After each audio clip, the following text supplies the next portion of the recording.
All right. Well, hello, folks out there in YouTube land. What a game. What a game. That reminded me of last year. I got my friend Kevin Gentry. He'll be joining us here. You can see him there. And I got a couple other guests that will be coming on. I was just really pleased with Joe. Looked fantastic. Joe looks like a different quarterback to me. Ever since the Alabama game when he started running, he just looks so different. He looks confident, like he knows, I don't know, just very different in my opinion. Yeah, he looked great. Yeah, he threw I'll pull up his numbers here and we'll take a little look-see at it while we're sitting here. Let's see. Start out with this. Yeah, right here he was 11 for 14, which is 75%. Last week he threw for 85%. That's fantastic. Couldn't be more pleased. 254 yards and two touchdowns. Threw a couple of just gorgeous passes.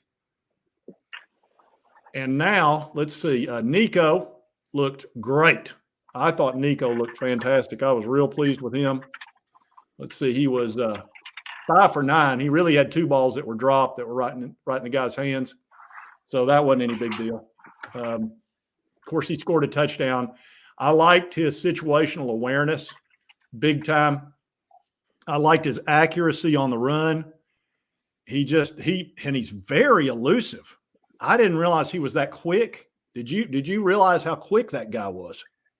He head on a swivel is how I was thinking about it. He really had the awareness all the way around him. In fact, when they put in Gaston Moore, Gaston got sacked, and he almost got sacked a second time, and it just made me think that Nico, he's a really special guy.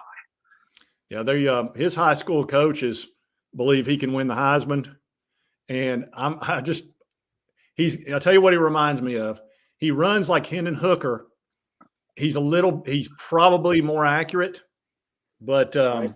I'm telling you, I'm real pleased with what I'm seeing from him. I see magic. I see Hendon Hooker 2.0 even better. Absolutely. I was really pleased when he had the touchdown pass to McCastles where he faked, quarterback sneak, and almost, it wasn't a jump pass, but almost felt like a jump pass to McCastles into the end zone. And that's just the kind of play that you almost can't teach. It's a situational awareness thing, as you said earlier. Yeah. He's got great instincts, and that's what I've been hearing. I've heard that from Coach Jay. I've heard that from several people that have watched him. I've heard that from the blue chip breakdown guys that they really think he's special. And that's, coaches know. And you just get the feeling that it's not because it's against a weaker team. I mean, yes, that's certainly going to make a difference, going to make it easier. But what I saw in those 2 series that he played, it really made me smile. I was like, man, 2024 is going to be something for the Vols. Yeah, I think at this point the entire UT Nation should be thrilled with what they just saw.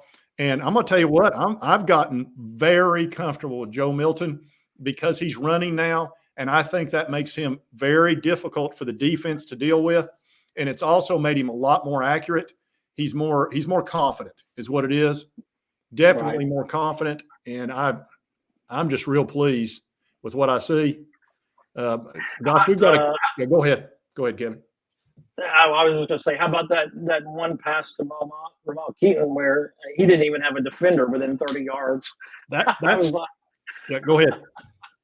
That's okay. That's all good. Well, here's what I'll say about that. That's why it reminded me of last year because we were going really fast, and we used to have one of those a game almost every game, and we saw that today because they messed up their coverage because we were going too fast for them. And Keaton was the most open I've ever seen a human being be in college football in my life. Ever. I am not joking. I said to myself, I have never seen anything like that at high school level or any other level. And did you hear the commentator? He said, I've heard of wide open receivers, but I've never seen that before. Yeah, but there was 30. I mean, there wasn't even a safety within 30 yards of him. I couldn't believe it. Right. And then to your point, the next series when Milton passed to Squirrel White, who was also more or less wide open, and the pass was dead on, and leads to an 80-yard gain. It was really fantastic. That's what I'm seeing out of Joe. That was I saw him throw the ball meticulously, and it would touch on a couple of them, and I went, that's what they've been seeing in practice for years. He's becoming the guy that there's a reason why everybody raves about him in practice, because he looks like that. They've seen that next level ability, and then he gets in the game and he gets tight. But since he's running now, I feel like it gets his juices going properly. It gets him aggressive and very positive. The last 3 games, I think he's played beautifully. I really do. This was a Hendon Hooker-esque performance from him today. He ran for a touchdown, and I loved how he paused and then accelerated just exactly the way Hendon used to do. I think this was probably his best game. And, and last week was too. And Alabama, he's had 3 really good games, even though we lost the Alabama game. His first half at Alabama was perfection. And if we would have gotten this version of Joe Milton and the defense in the second half of the Alabama game, we would not be 7-2. I believe that. Yeah, I look forward to our next game, and I believe we're playing Missouri. That should be a good game. Missouri's very good this year. They've got a very good quarterback. Their defense is solid, and we're playing them there, and it's going to be a sold-out crowd. It'll be big. It's a big game for Missouri. We've had their number for a lot of years now, and they're going to be looking for vengeance. And it won't be 30,000 people sitting in that audience, in the crowd like we've seen before. It won't be that at all. Well, I know one thing. BVD, I sent you a link, BVD. I think every single Vol fan's pulling for Missouri right about now. Absolutely. I mean, you might as well look here. It would not be a miracle if they beat them. We beat Missouri, and then everything's on the line. Then everything's on the line. Well, if Missouri wins today, then next week in Neyland is going to be absolutely nuts. Oh yeah, it'll be that way anyway. But yeah, if Missouri was to beat them, I mean, holy crap! And then we beat Missouri, that Georgia game will be epic. I mean, I don't know if we can beat them or not, but at Neyland, we have a legitimate shot, especially with this Joe Milton. The Milton I'm seeing right now, we would have a shot. 5 weeks ago, I would not have felt that way, especially after seeing Carson Beck perform the way he did against Auburn. I knew right then, I was like, crap. He's gone through his process, and Carson Beck's playing at another level. He did the same thing that Joe just did. And you just – as an athlete, when you have a performance like that, you can draw off of it multiple times from that point forward and go, well, I pulled it off in Auburn, so I know I can do it. And you don't have that fear, and then all of a sudden you just start ripping it down the middle as a golfer. Yeah, that's the confidence factor, right? I mean, and if we see Missouri win against Georgia today, I mean, we should all be concerned about how Missouri is performing right now because they're our next opponent. But if they were to beat Georgia, it probably takes my level of concern against Missouri to another level as well, because that I mean they're a formidable opponent, but if they beat Georgia, that means they're not a fluke. Yeah, it looks like I was watching that Florida Arkansas game, and it looks like I'm not keeping up with it right now. I think it was tied. Anybody out there? I'm sure y'all are watching some of that. These viewers, there's like almost 16 seconds to go, and it's tied. It's tied with how much to go? 16 seconds. Let me refresh my browser. Oh man, John. Who's got? Does Florida have the ball? Because somebody said Florida. Florida. Okay. Yard. Does it say what yard line they're on? It's 33 all. I don't have that stat. Okay, Big Vol Daddy, what's the deal there? Are they going to kick a field goal or something, or what's happening there on that Florida game? Because that's interesting. I guess I could have that on, and I could be keeping everybody up to date just with the volume down and just not show anything. Yeah, I'm just refreshing my ESPN scoreboard. Yeah, I'll just turn down my volume and not show any of it because you can't show a game live on YouTube. You get the copyright whammy. You lose your channel. Yeah, no whammies. But you'll get a strike for sure. Let's Okay. see. Let's see. Arkansas, Florida. I'll play this and see what's going on because I know everybody's watching this. 8 seconds left. It's 33 all. There's 4 seconds left now. There's a flag on the play. I can't tell what yard line they're on. I'm assuming Florida's got the ball. They must not be able to kick a field goal, or they'd definitely be kicking a field goal. Looks like they're right now 20-yard line. They've got a kick to win. Oh yeah, they do have a kick to win. So they'll probably luck out and pull it off. Arkansas is they're the unluckiest team. They've lost every game by one score just about this year. And there's Billy Napier, the genius that he is. Oh wait, so no, I think I read my yardage wrong, John. Let's see here. 20 yards. No, it says 21-yard line. Okay. First down. Yeah. So they'll just kick a field goal, I would think. I'm sure they'll have a field goal time. guy. But I this really felt like last year for me with the way Joe just went out there, took care of business immediately. And then we got to talk about the defense. Didn't we get 3 scores? We had the scoop and score and 2 pick sixes. Yep. No, that was amazing. But let me say this: I was glad to see that, John, because up until that point, I was a little concerned about the defense, especially first quarter. They seem to be getting into our secondary second level. They were pretty good. I don't know why they were running the ball at all against us. They had no business even trying. You know what? I'm going to pull up. Let me get into this. Get into these numbers here a little bit. Take me just a second. I will pull up. Let's see what they did. Look, this is ridiculous. They ran for 35 yards. What in the world were they doing running the ball 28 times for 35 yards? That is just stupid. They had no business doing that at all. Let's take a look at how they passed the ball. Let me pull that up. They at least had some yardage, 221 yards passing the ball. They could move it. Of course, they did have the 2 pick sixes. Maybe, I guess they just couldn't do anything. But they had zero business running the ball. None. It was absurd. Now there's 8 seconds on the clock. They've just added 4 back. Yeah, I'm following that. Let's see here. 1st and 15 on the Arkansas 26. They must have gotten a false start or something. What in the world?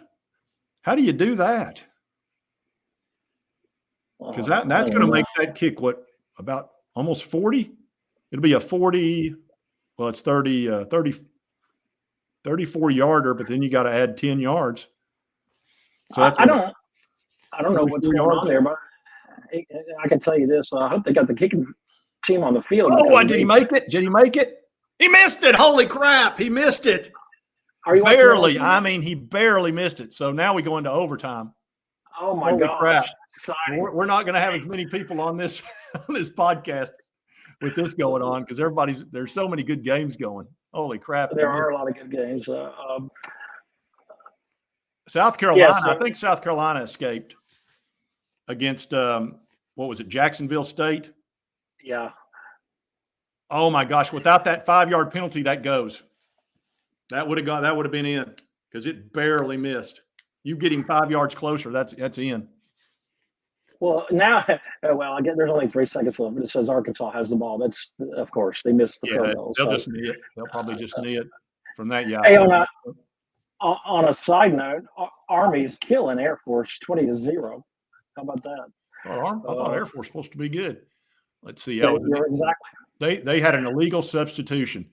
I'm going to tell you something. That Billy Napier, I'm not sold on him at all. He is. Their special team sucks. They missed an extra point. I mean, it's just. Hey, John, check this out. In overtime, Texas versus Kansas State. Texas 33, Kansas State 30. Kansas State has the ball. So that means if they score a touchdown, Texas loses. Absolutely. Looks like Big Vol Daddy says Ole Miss held off Jimbo, man. Hot seat Jimbo. Because now they're 5-4, I believe. Yeah, that guy's on the hot seat. They're going to have to pay him $80 million to get rid of him. So, Wow, let's see Nico a little more, yeah.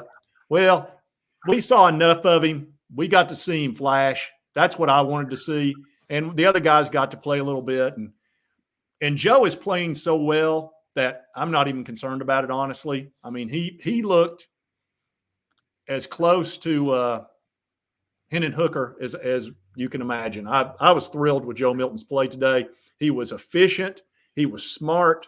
He ran the ball beautifully and made some gorgeous passes. That one pass that you mentioned where he hit that guy perfect timing for that touchdown to Squirrel, that was as pretty a pass as you'll ever see. Yeah, that's textbook. It was it was a dime, absolute dime. Loved it. Yeah, I think my takeaway here is I still feel like our secondary is our Achilles heel, John. It is, especially without Haddon. Go ahead. Yeah, so I felt like it was a great game. It actually, in my opinion, the game went much better than I expected. I knew it would be a score similar to what it was, but it was actually higher than I expected. So that's good. We still need to keep working on our secondary and our defense a little bit, but overall, hopefully, and we also got to see a lot of our second string with the second, third, and fourth string quarterbacks. So it looks like we got a pretty deep running back room with Selden. He looked really great. Mm-hmm. Yes, Cam Selden is special. That guy was a 5-star who wound up being rated a 4-star because he played up in Virginia, which a bunch of kids that aren't very good. So it's hard to rate those guys. But this is a guy that runs a 4.3 40 that's 220 pounds, and he's got great hands. He's going to be very special for us, and he's elusive. He's a freshman. And he's so gun-ho when he goes out there. You can just tell. I love watching the freshmen come in because they're so beyond elated and excited, and they screw up because they're just going too fast. And that's what happened to the wide receivers. When Nico threw those balls to them, they wanted to run with the ball before they caught it. And they need a little bit of time just to calm down and just play their game. And so that's what the reps are for. That's what the live reps are for. Absolutely. I thought Gaston Moore, I think he's a good quarterback. I swear I do. I think he's a good quarterback. He absolutely does not have the same level of situational awareness that Nico does. You can just see it right away. Yeah. And I felt like he also is not a running quarterback. Or if he is, he certainly didn't show it today. Nico is just he has the full arsenal. I know we beat that to death, but he's an exciting guy to watch. I'm so excited about that. Yeah, he's the type of guy that honestly, he could win you a national title. I mean, that's just a fact. That guy right there could win you a natty, especially with Josh Heupel and that offense. Right. The timing of this, and now we've got the 12-team playoff, which means it's going to be hard to keep us out. We will be one of the most dangerous teams in the country in a playoff. Imagine never playing us, and you've got to play Nico and Josh Heupel's offense, and we're going 100 miles per hour. Well, and now we have a really strong vertical game, and the running back room is going to be deep. So what it really comes down to is we've got to make sure our defense balances out our offense. Yeah. Our defense needs to continue, and it is getting better. It's still and losing Haddon. See, we were really making some strides back there in the secondary. He was our dog, our best cornerback, and he was grading out on that PFF high. He was getting ready to probably be in the top 3 rounds, maybe 4th or 5th round, worst case scenario. He might end up coming back. It's hard to say. Tyler says if Florida and Georgia lose today, the Vols will have a good chance to be first in the East. And we could possibly win the SEC championship, get a rematch with Bama at a neutral setting would be magical. That would be absolutely outstanding. Yeah, it would. I'm trying to see. I've lost there it is. I'm trying to find the Texas game again here. Let's see. Who's got the Texas score? I don't have that in front of me. I'm sitting here watching this Arkansas, Florida. They're tossing a coin here. Yeah. Gaston. Oh, definitely. He says Gaston's not Armstrong. Definitely not. Yeah, he's not. He's just a good quality backup guy. Got to realize this was a guy that was at Central Florida. He was the type of quarterback that Heupel could work with, and he would throw for 300 yards, against the competition that UCF played. Now, UCF is now Power 5. So you're going to see higher quality players at UCF because well, first of all, you got Gus Malzahn down there, who's he's a nationally known coach and a good one, and now they're in the Power Five, so and they'll have more money coming in too with that. So Texas won. Big Ball Daddy said Texas they won. All right. So That's why I can't find a score. So Gaston Moore is a junior, so he'll be back next year. Mm-hmm. But John, you keep up recruiting a little bit better than I do. We also have is it another 5-star or a high 4-star? He's a high. At one point, he was ranked 60th, and that is oh crap. If you hadn't asked me, I could have told you in a minute. Jake Merklinger, and he's outstanding. I've featured him multiple times. And he's got good situational awareness. He's got very good arm talent. He's very smart. He's one of those guys that, he's gonna do you right out there. So I felt good about that. I'm gonna bring BVD in here, see what BVD's got to say. BVD, can you hear me? Oh. Yes, sir. Can y'all hear me? Okay. Yeah, we can hear you. Yep. Get you centered there. All right. Good. So what'd you win for the Vols today, right? Yeah, go ahead. Joe was great. Nico was great. Gaston was Gaston, and Navy got to hand it off a few times. So, So what'd you think of Nico? I thought he looked great. That run, if he hadn't have slipped and fell, who knows how that would have ended up. But yeah, his pocket presence is great. His arm strength is right on the money. I can't wait till next year. It's exciting. Yeah, it's exciting. 2024 is an exciting year. Did he slip and fall, BVD, or was that intentional? It looked to me like he kind of stumbled and fell. I mean, there was open turf, so I mean, right. I don't know it. Yeah, so okay. I was just curious because it just kind of shocked me because I was like, he's going to score. And then, that's what I thought. The touchdown pass was great, though, because it looked like he was going to step up and take off, and then he stepped back, and that was just beautiful, man. We got a special guy back there. Yeah, that's one that gets you excited when you see that little move. Yeah, that gets you excited. You won't see Joe do that. You guys know if McCastle's is he junior or she? Ooh, good question. Let's see. He came out of California, out of UC Berkeley, or not UC Berkeley. UC crap, I can't remember. He might be a senior. Because I think he's underutilized. I think he's actually better than what we're seeing. And then we had a freshman tight end that came in. I think he's a freshman that came in with Gaston. They looked pretty good too, but hard to tell against UConn. But anyway, McCastle's he caught that touchdown pass from Nico, and I thought the whole play looked great. What happened to Jacob Warren? I didn't see much of him in this game. I'm not sure. It was kind of an odd game. It was a lot like last year where it was over so quickly. It was completely over after the first half. And then we went out there and had 2 pick sixes. Yeah. And then the scoop, of course, we'd had the scoop and score with Tyler Barron. And that whole game just kind of went off the rails after the first half. And it was just kind of exhibition after that. UC Davis is where he was out of. And the thing about McCastle's redshirt senior. Yeah, he might have one more. He might have one more year though because of COVID. Yeah. But he was graded out at 6th or 7th round in the NFL because he's very fast and got great hands. Right. So he was actually a really nice pickup, I thought, in transfer portal. I was a little disappointed we didn't get to see Will Albright back there today at linebacker late in the game. But is that a Greenville kid? Yeah. Okay. He may have been in street clothes for all I know. I didn't think Nico looked terribly skinny, but, I can appreciate the fact that some more weight on him would be a good thing. And, he needs another 20 pounds to be at his highest level. With that speed, I didn't realize he was that quick. That's some really good speed. Jeez. He's just smooth. They'll pack the muscle on him over the summer. Yeah. Is Jabari Small injured?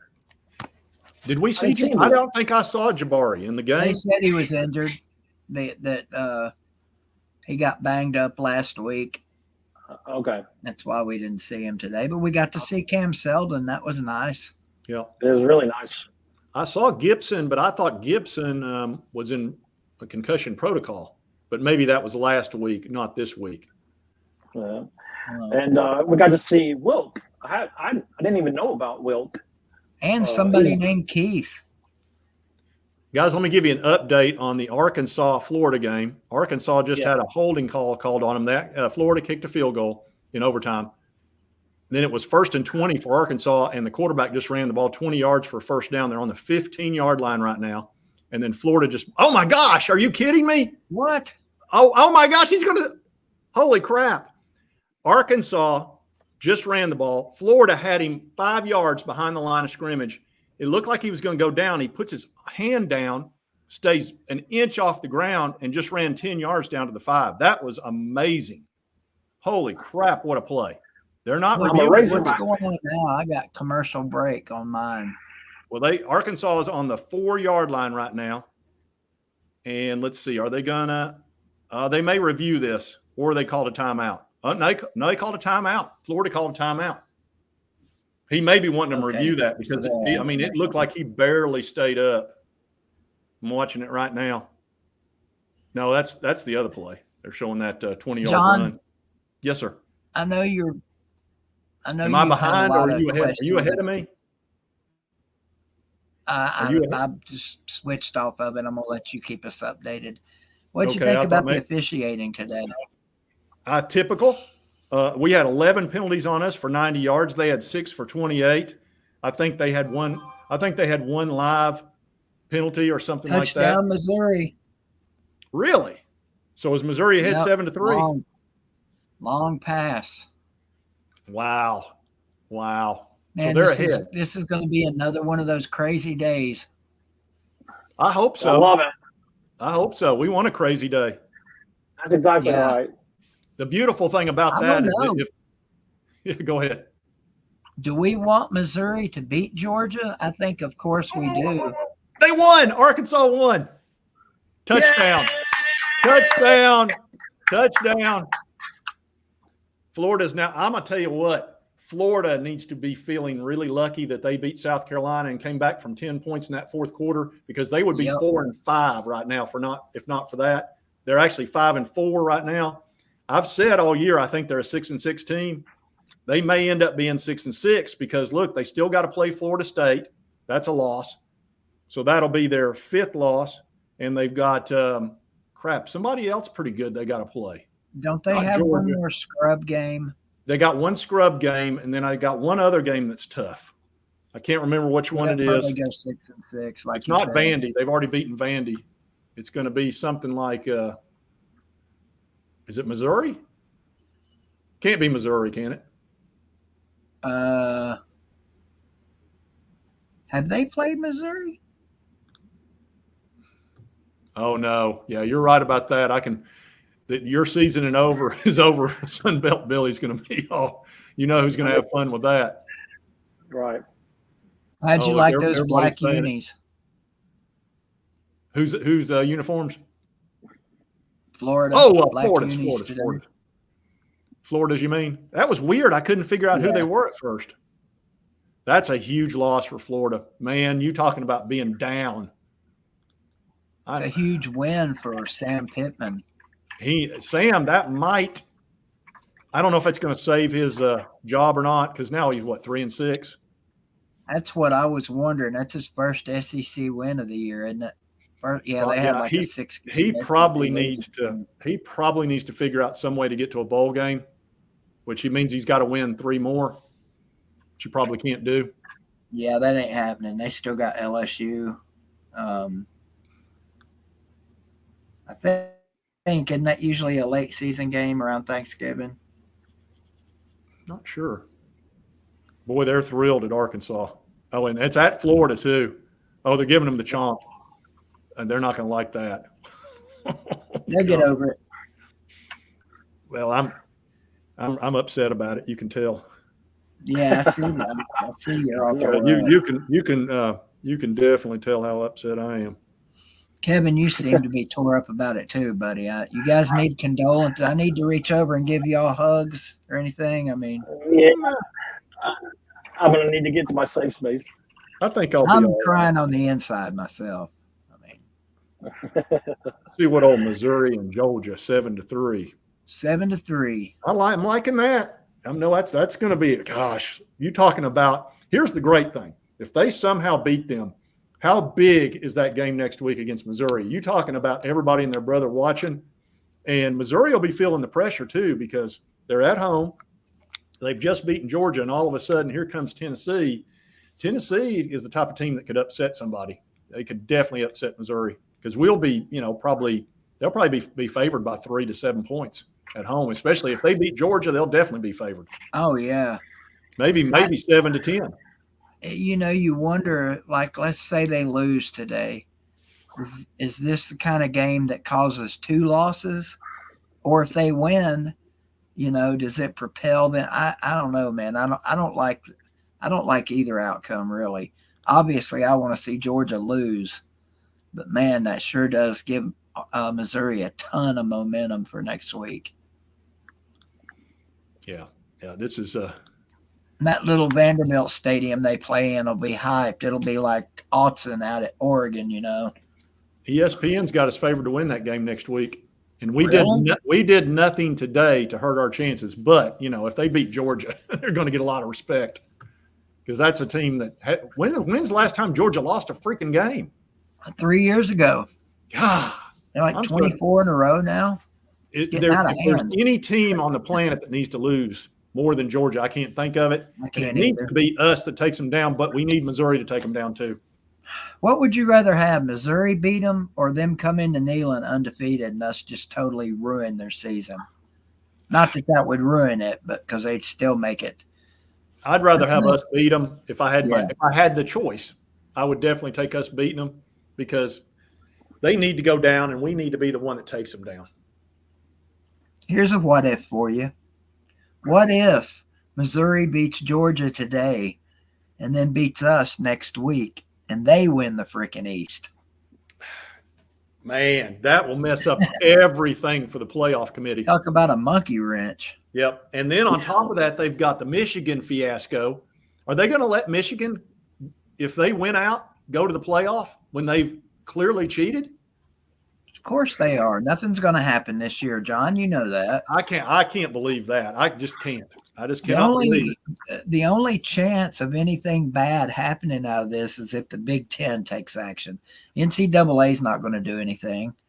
What they might do, they might split the baby in half and suspend Jim Harbaugh for 2 games or something like that. And it wouldn't even be the most important games. It wouldn't even be Penn State or Ohio State. Yeah. It would be like Maryland and Little Sisters of the Poor or something. I don't know. They might. I think it'd make a difference if they somehow can prove, number one, prove it outright, but more specifically prove that if something along the lines of those signals being stolen actually happened in 2023 and not just 2022. So if they say it's going on right now, that's a big difference for about what are you going to do right now. If they can't prove it happened this season, then like BVD says, it could be 1 or 2 years before the NCAA even takes significant action. But we'll see how it all plays out. I would think they'd be able to prove it the first few games for sure, because this didn't come out till like week 7. That's what I'm saying. I mean, this is fresh, and darn well Connor Stallions was over there doing his thing. What's he doing right now? Is that guy like trying to find him a bunker somewhere and go live with the Rippers? Well, it was reported yesterday that he was fired. Then it was reported that he has resigned. And that's a big difference. That's a big difference, because if he was fired, then you've fired a guy that could really crush you. But if he's resigned, that's totally different, because that might be where he's just going to take one for the team, and he might decide, look, I'm Mr. Michigan. I don't want everybody to hate my guts forever. I'm going to take these secrets to the grave with me. When I'm 80 years old, I'll write a book. Yeah. The official statement from the university was that he resigned. Or 8 months from now, he'll write a book. Yeah, because I almost reported it last night, But then I thought that makes no sense that he was fired. I actually held off on it because I didn't believe that made any sense. I thought if anything, they would leave him suspended and do nothing to him. And it sounds like he's maybe been a little proactive and just decided to resign, maybe to help make people up in Michigan think better of him. Because I think I cannot imagine the mindset that he's in right now. This is a guy that his whole life has been Michigan football, to the point he wrote a 500-page manifesto. He went into the military solely because he wanted to learn how to basically be an organized person and very disciplined, because he felt like that would help him being a coach at Michigan. This guy was thinking he was going to take over Michigan football. And you know what? He was on a pretty good path. He was setting himself up nice to do so. Now, what I want to know, and Kevin, you might want to know this too, where is the Sports Talk J manifesto about Tennessee football, and when can we expect the takeover? I've written it. I've hidden it because manifesto has a negative connotation out there. People don't think highly of manifestos. So I have written it. I wrote it about 20 years ago. We'll just call it a journal then. Yeah, Right. Journal would be okay. I think people would accept that, but manifesto, not so much. Hey, if Josh Heupel doesn't work out, I'd vote for Sports Talk J, wouldn't you, Kevin? Yeah, I mean, hey Jay, you can change the title right before it gets published, so you can call it Journal now if you want to. I would definitely do that. I'll have to, that's okay. I've got a printer; it won't be an issue. I've got a printer. Yeah. Well, guys, it's been 35 minutes. That's about what I wanted to do on the live. Kevin, I appreciate you coming on, buddy. That's very helpful. BVD, thank you, buddy. Very, good to see you. I didn't see the link. You guys have a great day. Enjoy some college football. Kevin, always great to see you. You too, BVD. Yeah. And I sent a link to TriStar, but I guess he's probably on the road. Anyway, he may be taking care of the kids too. And I couldn't get the other guys, but I appreciate y'all a lot. And we'll see you next time on Sports Talk J. Thank you, folks, for coming on there, and thank you for the super chat. We'll see you next time. In stream.